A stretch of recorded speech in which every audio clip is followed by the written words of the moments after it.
ఖురాన్ లో ఎక్కడైనా ఉందా అన్న? అంటే ఇవి ఎద్దులను గాని ఆవులను గాని కోయడం ఖురాన్ లో ఉందా ఏమన్నా? అంటే మా దగ్గర ఒకటి హలాల్ అనే పద్ధతి, హలాల్ అనేది ఒక మాట.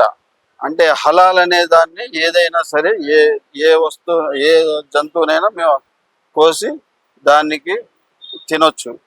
అది హలాల్ కాబట్టికే మనం బక్రీద్ ఈద్లో ఎద్దుల్ని కూడా కోస్తాం, అసలు ఆవుల్ని కూడా కోస్తాం. కానీ మన దేశంలో ఆవులు నిషేధించడం బట్టి, అంటే ఒక దేవతగా వర్ణిస్తారు కాబట్టి దాన్ని మర్చిపోతాం. తర్వాత ఇక ఎద్దుల్ని దాన్ని అయితే మనం కోసుకోవచ్చు.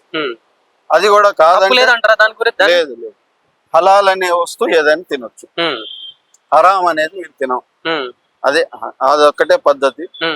ఇదొక్కటి ఆలోచించుకోవాలి.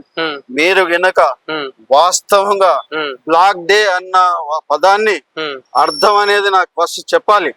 అదేంటంటే అక్కడేమో ఎద్దులు దాన్ని అన్ని తీసుకుపోయి, అదే నంది గిన్నెని తీసుకుపోయి ఎక్స్పోర్ట్ చేస్తున్నారు. దానికి వచ్చిన రెవెన్యూ వందల కోట్ల రూపాయలు. మరి ఏదైతే సోకాల్డ్ లీడర్స్ ఉన్నారో వాళ్ళే డొనేషన్ తీసుకుంటున్నారు ఎలక్షన్ల ముందు బాండ్ల రూపంలో. ఇది ఎక్కడ ద్వంద్వ వైఖరి ఉంది. మీరు ఏదైతే బ్లాక్ డేగా చెప్పారో దాన్ని ఒకటి ఆవుని కోయొద్దన్నారు, అది వాస్తవం. మేము కూడా కోయట్లేదు. ఎద్దులు, దున్నపోతులు ఇవన్నీ మాకు హలాల్కి సంబంధించింది.